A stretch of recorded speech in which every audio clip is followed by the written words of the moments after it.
YS Jagan వరుసగా తన అనుచరులపై జరుగుతున్న టీడీపీ దాడులను, అరెస్టులను తీవ్రంగా నిరసిస్తూ రీసెంట్గా మాట్లాడిన ప్రెస్ మీట్ గాని మీరు చూస్తే మతిపోతుంది భయ్య.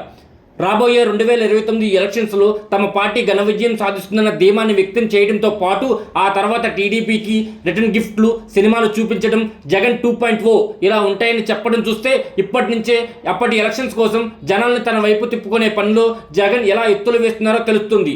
ఇంకా జగన్ మాట్లాడే మాటల్లోని కాన్ఫిడెన్స్ అతని కార్యకర్తల్లోనూ, లీడర్లలోనూ చాలా ధైర్యాన్ని, ఉత్సాహాన్ని ఇస్తుంది. ఆ ధైర్యంతోనే అంబటి రాంబాబు, పేరు నాని, మొన్నటి వరకు బయటికి రాని రోజా, విడుదల రజని, అనిల్ కుమార్ యాదవ్లు ఇప్పుడు బయటకు వచ్చి మాట్లాడుతున్నారు. మొత్తానికి గమ్మున ఉన్న తన లీడర్లందరినీ జగన్ బయటకు తీసుకురావడమే ఈ ఆపరేషన్ 2029లో తల స్టెప్గా కనిపిస్తుంది. ఇక మరి పూర్తి విజయం సాధించాలంటే కొడాలి నాని, వంశీ, బోరుగడ్డ అనిల్ను కూడా జైలు కేసుల నుండి వాళ్ళని బయటకు పడేయాలి జగన్.